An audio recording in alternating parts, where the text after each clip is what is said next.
Hello, everyone, and thank you for joining us this evening. Welcome to Oblong Online. I'm Helen Sosowski. I'm the events director for Oblong Books. Before we start our program this evening and welcome our guest all the way from Paris, if you have questions, please type them in at any time in the chat module, which you can find on the right-hand side of your screen, or you can put them in the Ask a Question box, which is at the bottom of the screen. For those of you who do not have a copy of the book or would like to buy a signed copy of the Paris Library, there's a Buy the Book button at the bottom of the screen, and we ship everywhere. So please feel free to order it through oblongbooks.com, and we very much appreciate your business. I am delighted to welcome our guest this evening, Janet Skeslien Charles. Janet is the award-winning author of Moonlight in Odessa, which was published in 10 languages.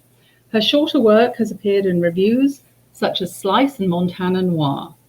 She divides her time between Montana and Paris, where she is right now.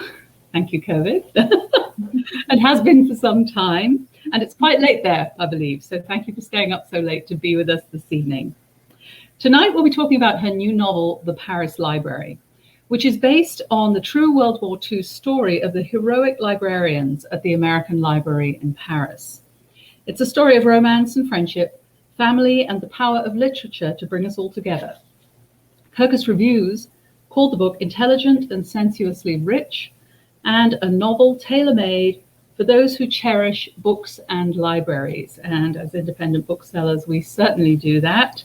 We all love our books. Welcome, Janet. Thank you so much for having me. I'm delighted to be here. It's our absolute pleasure. I'd like to start us off this evening. Could you tell us a little bit about the genesis of the Paris Library? What inspired you to write the book? Was it an aha moment? Did it just come to you, or was it an amalgamation of experiences and stories and events and observations over a period of time? Well, I probably started thinking about the book when I was 10 years old, because I grew up next to a French war bride. She lived on my street. Her name is Claudine. I'm hearing an echo. Is anyone else hearing an echo? No, you're clear. Maybe try lowering your volume just a little bit. And do you have any other tabs open on the top of your screen?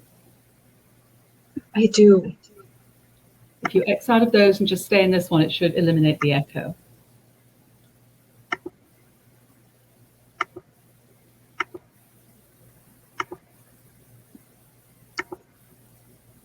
There. Okay, thank you there. That's much better. All right. Well, so yes, on my street, Claudine was a war bride from Rouen, not far from the D-Day beaches in Normandy. And I just loved listening to her speak French, and I loved learning French words with her. She just was such an inspiration. I think even at a very young age, I understood how brave she'd been to leave behind her friends, her family, her country, and even her language behind. And so I always wanted to write about a war bride. My previous book, Moonlight in Odessa, is about email order brides. And so I'm really interested in people's journeys and the ways that they must reinvent themselves when they go to a new place. So that's something that I'm interested in and wanted to write about. And then on the other hand, I was working at the American Library in Paris, and I was very interested in the story of the library during World War II, which I heard from two colleagues. I did a little digging on the American Library Association website to look and see what kind of archives they had, and they had online a 15-page report that had been marked confidential, and it was by the director, Dorothy Reeder, who highlighted life under the occupation for the library and for herself. So that document really gave me chills, and that's when I knew I wanted to write the book. And so these two interests, the journey and starting over in a new country and having to reinvent myself, and the story of World War II came together. That's a lovely story. The characters, you mentioned Dorothy Reeder, she was the director of the American Library in Paris for quite some time, the late 30s and the early 40s into the occupation. And she was a real person, and many other characters in the book were real as well. Can you tell us a little bit about those characters I know Boris was one of them, and a number of others. So I think apart from Odile and Margaret, everyone who worked at the library were real librarians.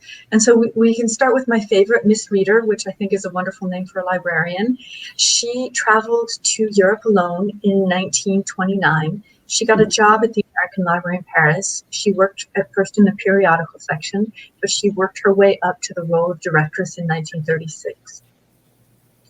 In the summer of 1939, the American ambassador sent letters to citizens in France advising them to return to the States, but Dorothy Reader and her staff remained at the American Library in Paris. So she was incredibly brave. She and her colleagues decided to hand deliver books to Jewish readers when they were no longer allowed in the library. Then we have Boris Nicholev. When Boris was 15, he lied about his age so that he could enroll in the army and fight in the Russian Revolution. He moved to France in 1925 with his brother. They were hoping to find peace, but instead found themselves in the middle of another war. Boris started as a page at the library and worked his way up to head librarian. So you can see that there's a real love of the institution, and they were there for quite some time. The third real-life character that plays a major part is Claire de Sombran. She was the Countess from Ohio. She was one of the first trustees at the library, along with the writer Edith Wharton and the millionaire Anne Morgan. During the war, the Countess was 70 years old, but she was so worried about the library that she had a mattress there, and she often slept there overnight. So these are the three main characters that we see, and then I can show you a few more when we look at the photo of the. Yes, I'm going to share a photograph with you all, which shows you the characters that we were just talking about. So take a quick look. Can you see them?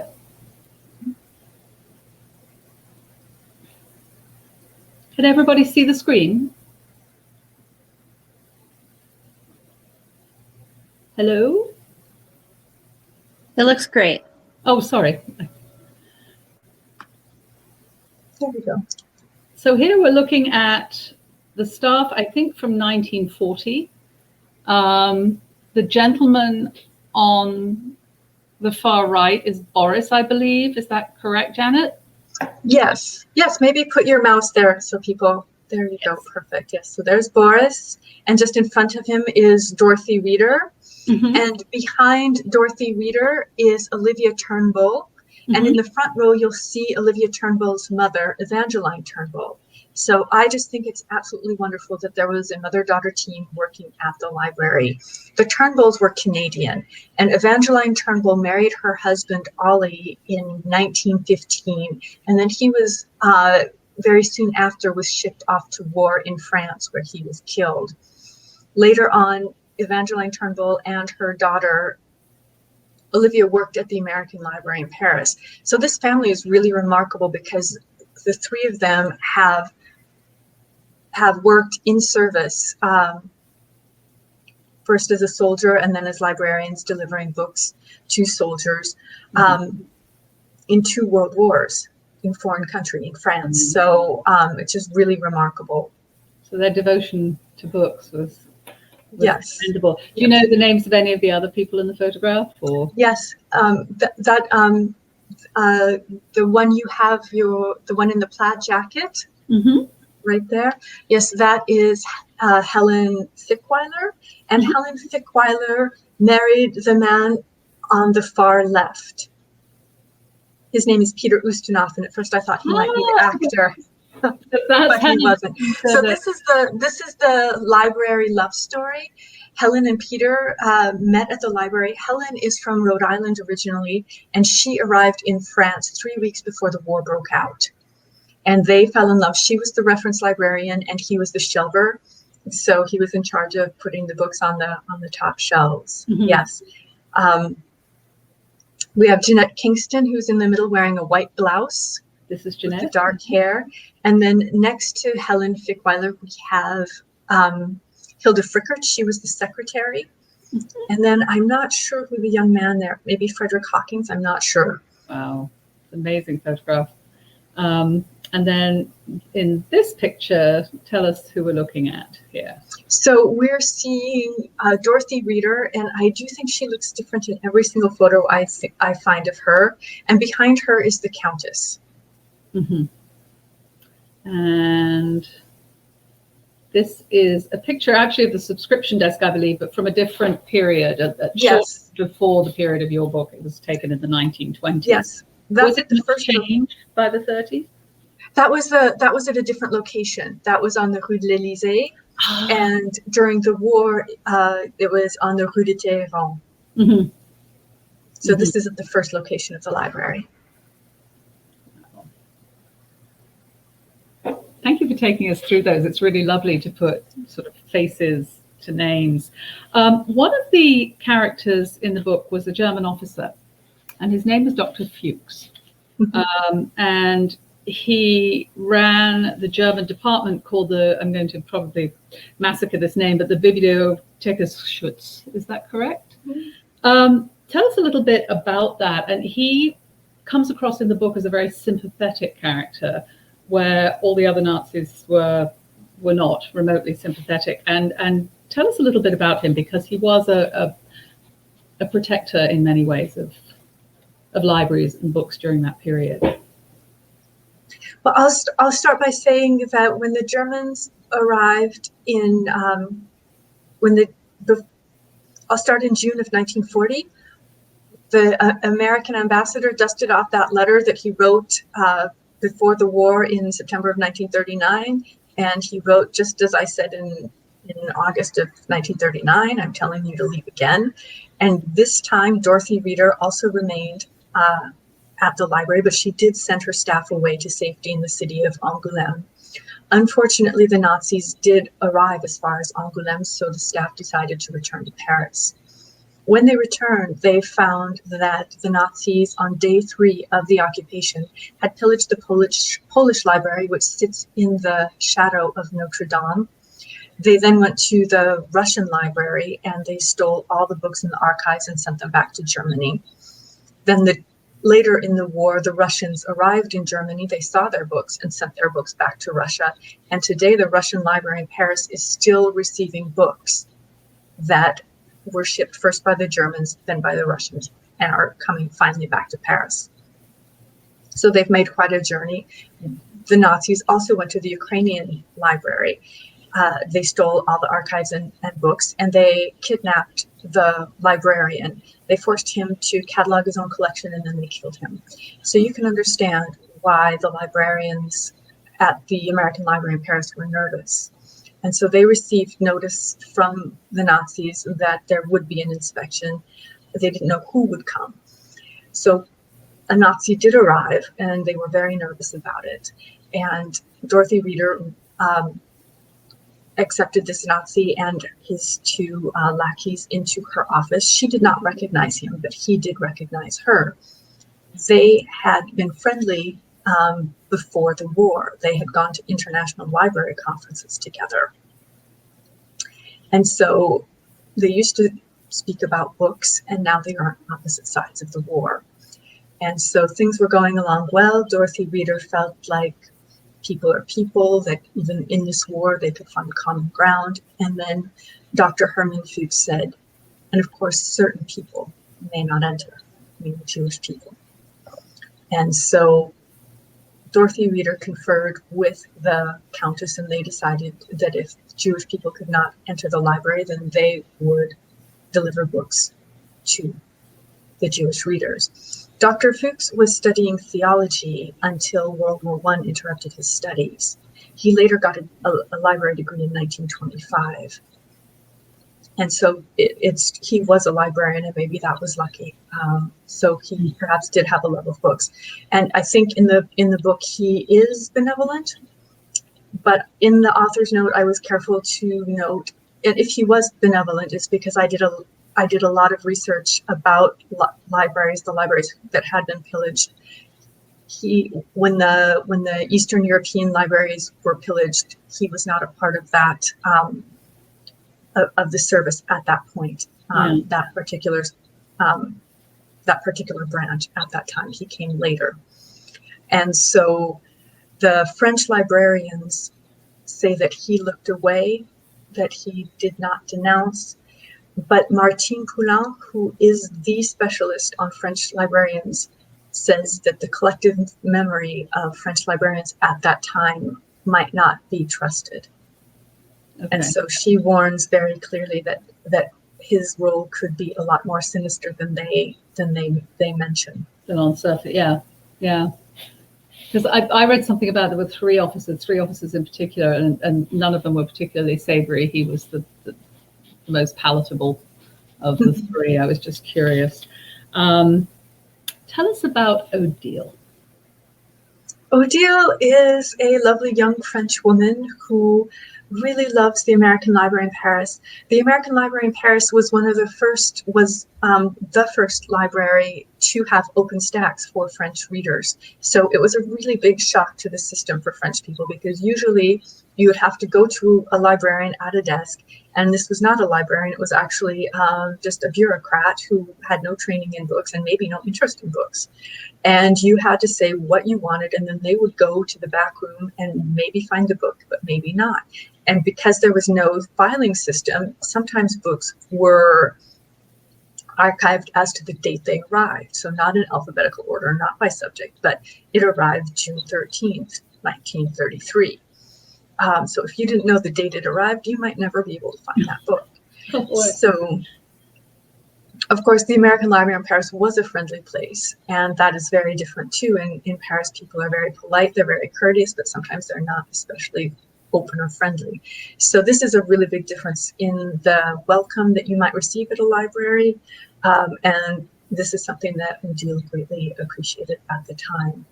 Even today, it's really interesting to note, I was listening to a recording about the library, the American Library in Paris in the 1950s, when a French female journalist is interviewing the director, Ian Fraser Forbes, and she says, "But director, I don't know how I can phrase this delicately. How do you know people with this open stack system will not steal the books?"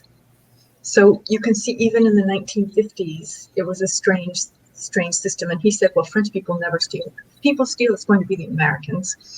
And it's never on purpose. You know, they might just forget about the book and put it in their suitcase, take it home, and they'll either mail it back or write a check. It's, you know, people in general don't steal. So this is the system that Odile really appreciates, because it's new to her, it's new to France. And she really wants a job at the American Library in Paris.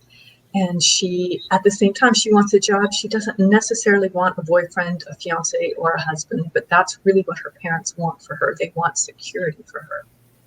Mm. And so there's some tension in the family because of that. So you've led us very nicely to Remy and to Paul.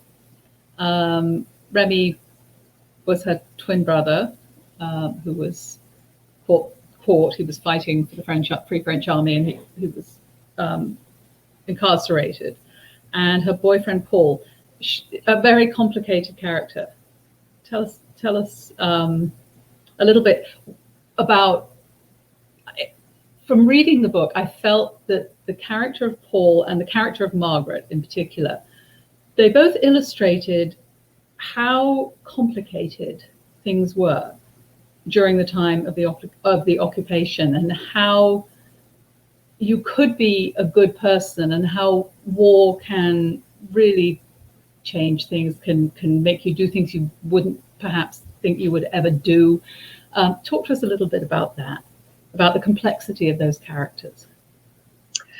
Well, I think with Remy and Odile, they've never been in a position of responsibility. And so Odile can talk about independence, and Remy can rebel, but they've never had to be responsible for themselves or for anyone else. Mm-hmm. They live with their parents, and they don't really think about where their next meal is coming from. They just sit at the table and it arrives magically. And so in a certain way, they are very, very lucky. They're very lucky. They don't know that they're lucky, but they are. And they find out later on that they are lucky. Maybe it's a bit too late. And with Margaret and Paul, these are people that have been responsible for others. Margaret is a young mother So she's responsible for the welfare of her daughter, who she loves very much. And Paul has essentially been on his own since he was a child. His father left, and he's responsible for his mother, who never quite recovered from that loss. And so it's true that these two in the war and even before the war had a harder time of it. And I have a lot of sympathy for Paul, because I think he always tried to do the right thing. He was in a tough position because he, of course, loved Odile a great deal, and he admired her father, and he worked for her father, and so he could never confide what was going on with Odile without maybe breaking some sort of confidence for her father, or maybe destroying her illusions about her own father. And so he was in a very difficult position. Mm-hmm. Yeah, we don't want to give away anything about the book if you haven't read it. It's such a wonderful story. I highly recommend you do. Your characters, they're also very compelling. Tell us a little bit about your process in blending so seamlessly real characters with fictional ones. What is your process for doing that? Because it is seamless. It reads like a novel, and yet all of these characters actually, or many of these characters, I should say, actually existed. Well, thank you so much for your kind words about seamlessly. My mother's a quilter, so I appreciate that. It was a lot of work, and I admit that it took me years before I could put words into Dorothy Reader's mouth. I was just so in awe of her, and I felt such a reverence for her that I did not want to make a mistake. And when I was afraid to make a mistake, I made her character very wooden, and she just wasn't coming to life because of my hesitancy. So at a certain point, I just had to let it go and do my best and trust that I was doing the right thing. Well, it certainly sounded like you were. It was wonderful. And then when I saw the pictures of her after reading the book, it was her, so it was very beautifully done. You spent your own childhood and your life in Montana, did you not? Yes. And yes. And now you live between Paris and Montana. Well, these days I've been in Paris since March 2020. I was going to say 1920, and that's what it feels like, but it's 2020. So pre-COVID, you split between Montana and France. Obviously, that was probably an inspiration for setting the book in these two locations. Talk to us a little bit about your decision to do that, to not just do a straight narrative for the period in Paris, the device of jumping back and forth to Montana, and how much of the Montana elements were autobiographical? Well, I feel like the whole point of my book is the transmission of stories. Mm-hmm. And so without Odile telling Lily her story, it's like it didn't happen. And throughout the book, we hear characters say things. Paul says things, Eugenie says things, Maman and Papa say things, Mr. Price Jones, Monsieur de Narcia, they all say things. And we hear those things echoed back through Lily. Lily says them all at her graduation ceremony. And so she has internalized all of Odile's friends, all of Odile's colleagues, and they live on through Lily. So the story that happened in World War II, these people who are long dead, they live on through Lily. And that was really important to me, because I think that in society today, maybe we don't listen.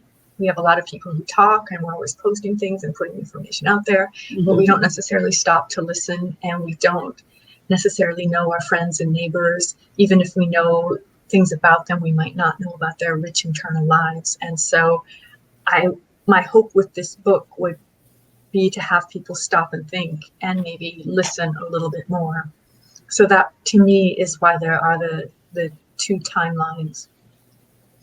And for the setting in Montana, of course, I love Montana. I was writing this book in Paris, so I was longing for the plains. I love the plains very much, longing for family. A lot of the people in Montana actually are the names of people I went to school with, or are my teachers from that time. So I would just think about them a little bit as I was writing the book. And I think, like a lot of small town girls, I just wanted out. I just was ready to move on, and I wanted more choices. I wanted more anonymity. And so I think Lily's feelings of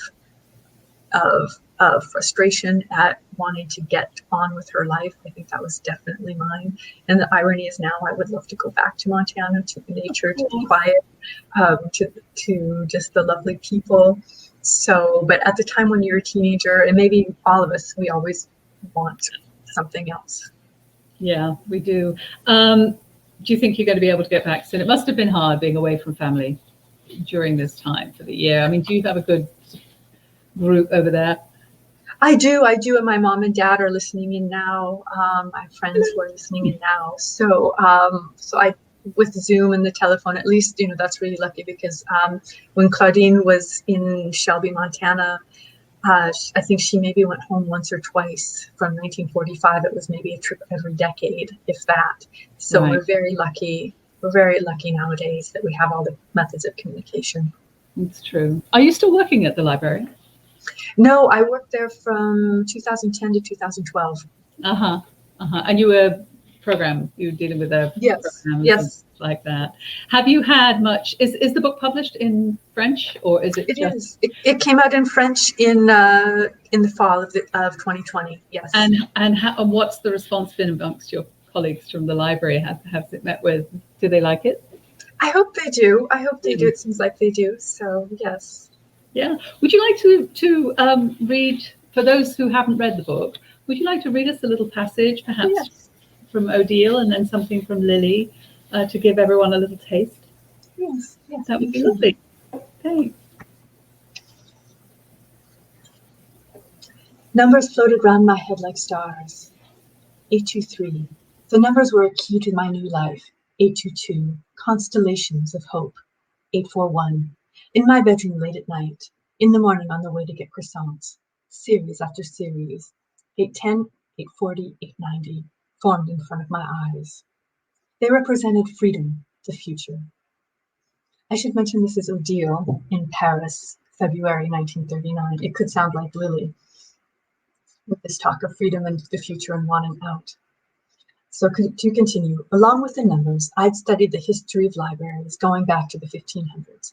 In England, when Henry VIII was busy chopping off his wives' heads, our King Francois was modernizing his library, which he opened to scholars. His royal collection was the beginning of the Bibliothèque Nationale. Now, at the desk in my bedroom, I prepared for my job interview at the American Library, reviewing my notes one last time. Founded in 1920, the first in Paris to let the public into the stacks, subscribers from more than 30 countries, 1/4 of them from France. I held fast to these facts and figures, hoping they'd make me appear more qualified to the directress. I strode from my family's apartment on the Sooty Rue de Rome, across from the Saint-Lazare train station, where locomotives coughed up smoke. The wind whipped at my hair, and I tucked tendrils under my tam hat. In the distance, I could see the ebony dome of the Saint Augustin Church, Religion 200, Old Testament 221. And the New Testament? I waited, but the number wouldn't come. I was so nervous that I forgot simple facts. I drew my notebook from my purse.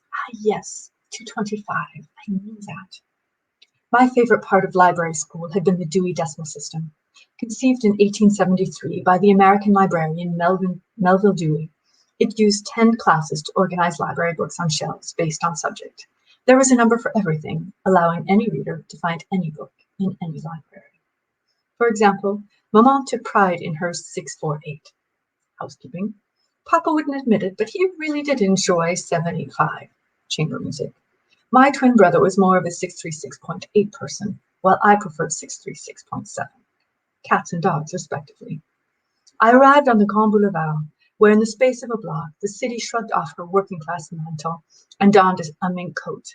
The coarse smell of coal dissipated, replaced by the honey jasmine of joy, worn by women delighting in the window display of Nina Ricci's dresses and Kislov green leather gloves. Further along, I wound around musicians exiting the shop that sold wrinkled sheet music, past the Baroque building with the blue door, and turned the corner onto a narrow side street. I knew the way by heart. I loved Paris, a city with secrets. Like book covers, some leather, some cloth, Each Parisian door led to an unexpected world. A courtyard could contain a knot of bicycles or a plump concierge armed with a broom. In the case of the library, the massive wooden door opened to a secret garden, bordered by petunias on one side, lawn on the other. The white pebbled path led to a brick and stone mansion. I crossed the threshold, beneath the French and American flags flittering side by side, and hung my jacket on a rickety coat rack. Breathing in the best smell of the world, a melange of the mossy scent of musty books and crisp newspapers, I felt as if I'd come home. So there we have Odile on her way to a job interview at the American Library. And here we have Lily in Freud, Montana, 1983. I had neighbors in Shelby, Montana, who were from Freud, Montana. Freud is F-R-O-I-D, which many of you might know is French for cold. And I like the idea of a Parisian who ended up in a Montana town, which is actually a French word. So here we have Lily. She's sitting in church and she's contemplating things. Her name was Mrs. Gustafson, and she lived next door. Behind her back, folks called her the war bride. She didn't look like a bride to me. First of all, she never wore white, and she was old, way older than my parents. Everyone knows a bride needs a groom, but her husband was long dead. Though she spoke 2 languages fluently, for the most part, she didn't talk to anyone. She had lived here since 1945, but would always be considered the woman who came from somewhere else. She was the only war bride in Freud, much like Dr. Stanchfield was the only doctor. I sometimes peeked into her living room, where even her tables and chairs were foreign, dainty like dollhouse furniture with sculpted walnut legs. I snooped in her mailbox, where letters from as far away as Chicago were addressed to Madame Odile Gustafson. Compared to the names I knew, like Tricia and Tiffany, Odile seemed exotic. Folks said she came from France. Wanting to know more about her, I studied the encyclopedia entries on Paris. I discovered the gray gargoyles of Notre Dame and Napoleon's Arch of Triumph, yet nothing I read could answer my question. What made Mrs. Gustafson so different? She wasn't like the other ladies in Freud. They were plump like wrens, and their lumpy sweaters and boring shoes came in downy grays. Other ladies wore curlers to the grocery store, but Mrs. Gustafson donned her Sunday best, a pleated skirt and high heels, just to take out the trash. A red belt showed off her waist. Always. She wore bright lipstick, even in church. That one certainly thinks highly of herself, the other lady said as she strode to her pew near the front, eyes hidden by her cloche hat. No one else wore a hat. And most parishioners sat in the back, not wanting to call themselves to God's attention, or the priests. There we go. Thank you for that. That was wonderful. We've had a couple of questions that I think we're not going to questions yet, but as I was about to get to this one, Judy also asked it. Tell us a little bit about your writing process. How do you sit and write a novel? Do you gather all your research first and then write, or is it more of a gradual gathering process?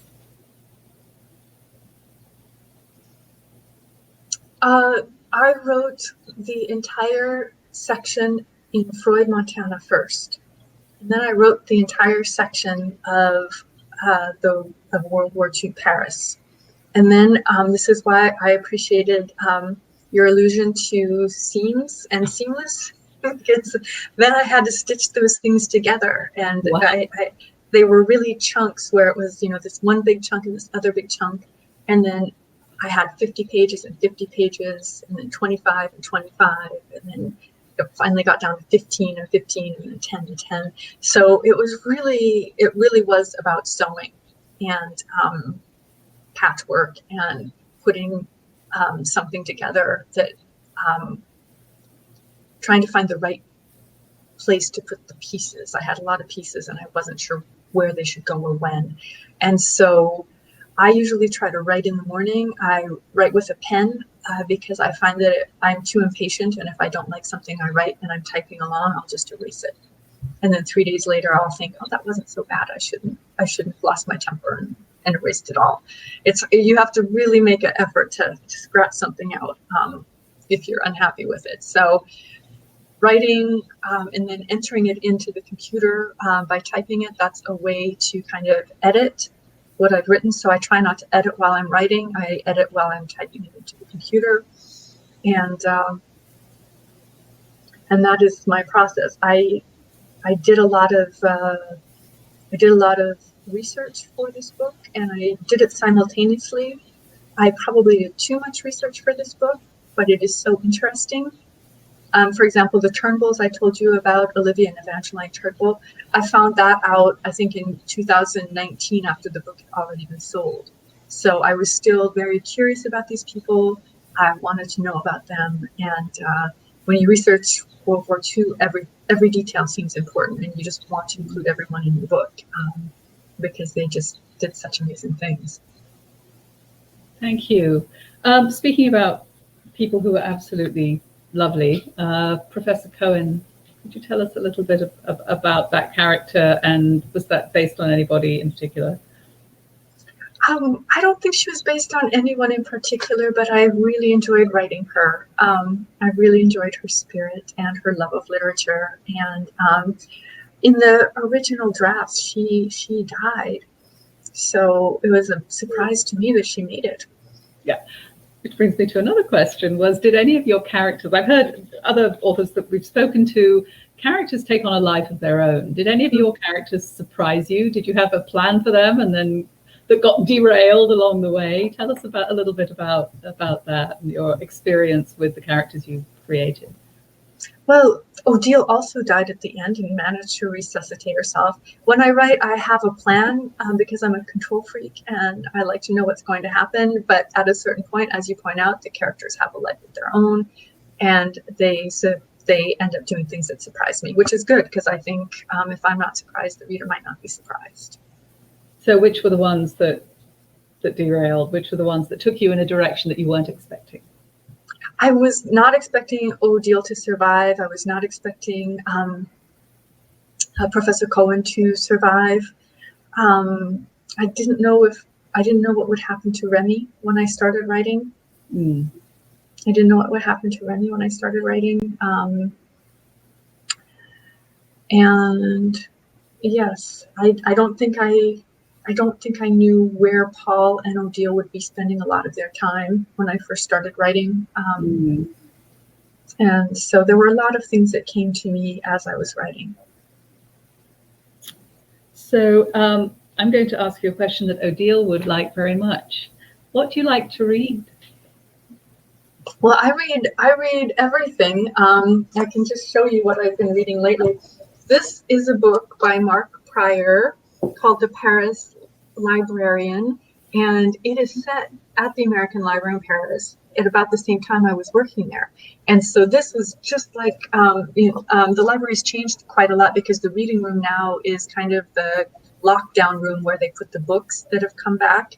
And so these books stay in the reading room for 2 weeks before they're put back on the shelf. And so reading The Paris Librarian was just like going back into the library when I was working there. It had the same layout, the same witty banter. So I enjoyed that. And then I just finished Lana's War, which is set on the French Riviera. And I think these are the books I'm going to be reading next. The other Black Girl, which is coming out later this year, I'm looking forward to. And then Ida B, The Queen. So this is. So you read a mixture of fiction and nonfiction then? I read everything. I read everything. I love mysteries. I love nonfiction. I love literary fiction. If you put it in my hands, I'll read it. That's great. Has there been any particular author that you feel influenced you and your decision to become a writer? I think I was always a writer. Maybe now I'm an author. But even when I was 12, I was always writing. I was always writing. I always had journals. I do come from the same town as James Grady, who wrote The 6 Days of the Condor, which became the film with Robert Redford and Faye Dunaway. The 3 Days of the Condor. And his mom was a librarian, Mrs. Grady. She was super nice, and I really enjoyed spending time with her library. And his dad worked at the movie theater. So between the library and going to movies, what else could he be but a writer? So I think I knew writing was possible, maybe because I knew someone from my hometown had somehow miraculously done it. For writing, I don't know about influences, but the book that I just adore is Bel Canto by Anne Patchett. Yeah, because she takes a group she takes a very tense situation with very different people, and she brings them together, and she shows us that we're not so different after all. And I just think it's gorgeous. Yeah, it's an amazing book. The Paris Library, it's very visual and it is very evocative. The way in which you write takes you right there, right to Paris. Anybody who knows the city or has been there, I'm sure will agree. Have you been approached for any kind of adaptation for film and television? I mean, it's perfect for it, or can you not say? Oh, I wish I could say. I wish I had some news to give, but there was a young man from Italy who said he was going to write the screenplay, so we'll see how that turns out. Yeah, it seemed very lovely, but no, I have not heard anything from Hollywood. Well, I don't think it'll be very long before you do, that's for sure. I think we'll turn it over to questions. If any of you have questions for Janet, please let us know. We have one here from Janet who asks, where in Paris do you live? I live in the 12th district of Paris, near the Gare de Lyon train station. My husband is a train driver, and he usually starts at 5 in the morning or ends at 1 in the morning, so it's nice that he can walk to work. Yeah, that's great. So anybody else? Do we have any more questions? No? So tell me a little bit. I'd like to go back to something you talked about earlier when we were talking about the books and the libraries that were plundered, particularly the Ukrainian and the Russian libraries. That was going to be one of my questions about, I know that a lot of artwork was recovered, and I wondered about the books. Did more books get destroyed than artwork, or were most of them preserved just because of the German penchant for cataloguing and hoarding, for want of a better word, during the war? Have most of the stolen books been returned, or have there been massive losses? Do you know? I think there were massive losses. I read stories about books almost being used as cobblestones to kind of cover mud. And the only reason I know about the fate of the Russian books is because they've been coming back. Yeah, that went missing. And so the last 20 years, the Russian library here in Paris has received books from Russia saying, well, we saw your ex-libris, so we're sending it back to you.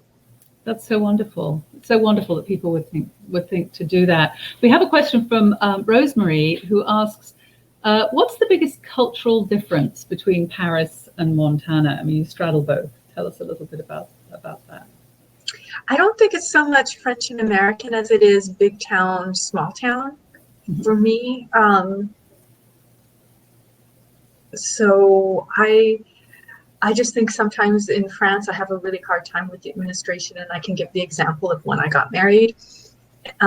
In France, you have to have a civil ceremony, so you have to register at town hall. So I went to the town hall, and the women who were my fiance then and I went to get all the paperwork squared away, and they just were so miserable. You make one single mistake, you won't get married in this town ever.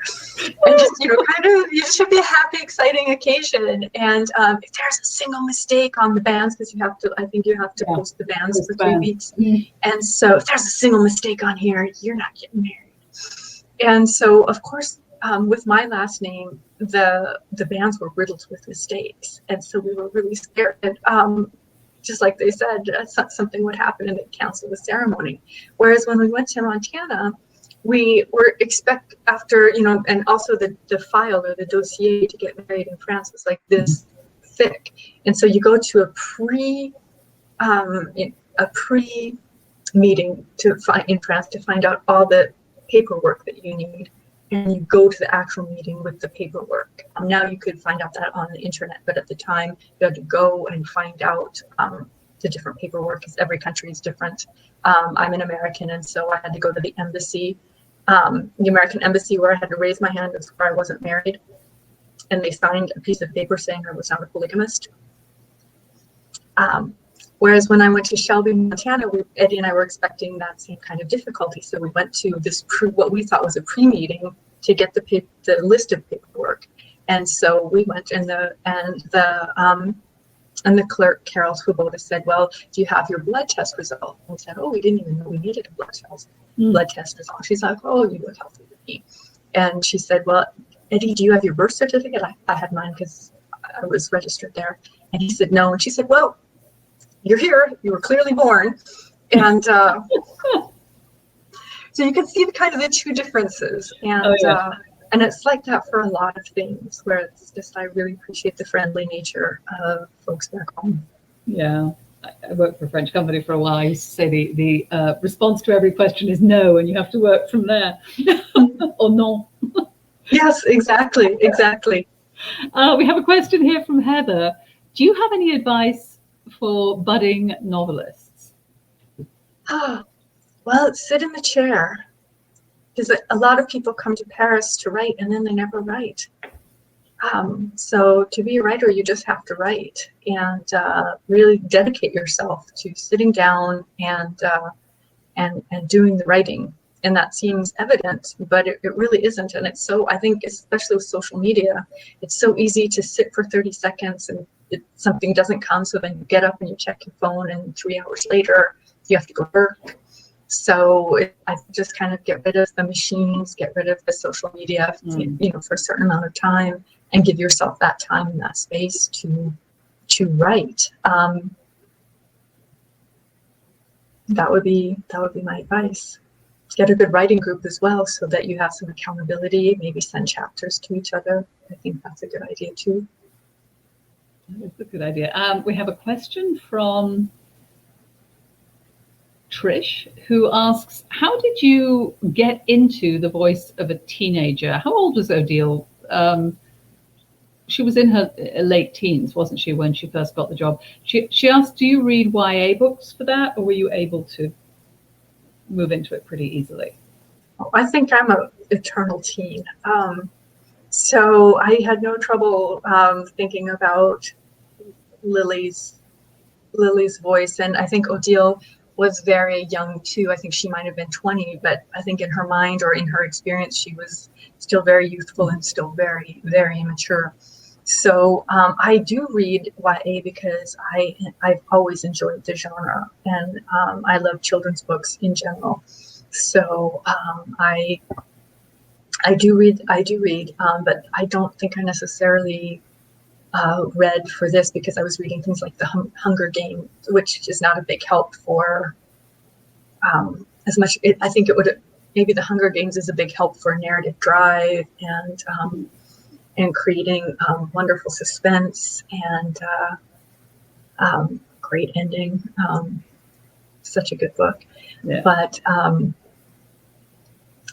no, I think I would just harken back to my own days of longing and resentment and not knowing how lucky I was.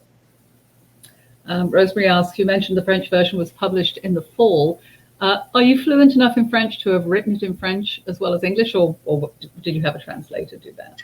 It was translated, and the man who translated it, it was his last translation. He passed away right after he handed the manuscript in.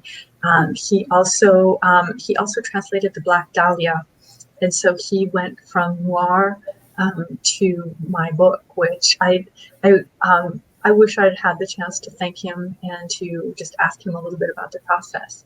I think it would have been interesting to meet him. I saw that you were published in Montana Noir. Have you written noir in sort of short story form or essay form? Well, I wrote that story. Jim Grady, as I mentioned before, great inspiration and just a great guy, invited me to write a story, and so I gave it a shot. And in France, they have a great love of noir and a great love of mysteries and detective novels. I think in the States, they kind of have a tendency to dismissed genre writing, which I think is a great pity. And I think it's really a shame that we have to kind of pigeonhole everything. But in France, they really like noir, and they have all these great literary festivals with noir and mystery, and there's such good food, such great wine. It's always I do want to write a mystery or a noir novel just so I can go with Jim Grady to these French festivals. So that is a little goal of mine. Well, that brings us to Patricia Fairhurst's question: is what are you working on your next novel? What do you have in mind for that? Noir. I am writing another novel. I'm working on another novel and doing a lot of research, but I don't like to talk about projects ahead of time. I'm sorry. Yeah, that's okay. It's like giving away the creativity. I totally get that. So, do you have a large tour planned for the Paris Library? Have you been? I mean, virtual, obviously, but have you got a lot of things planned for the next week? Yes, I think this is my third event today, and I've got a few tomorrow, and I've been to 3 libraries in England and have done a few more and have some interviews in Australia. So it's really been really wonderful. Interviews in Canada as well. I was on the radio in Canada, which was really fun.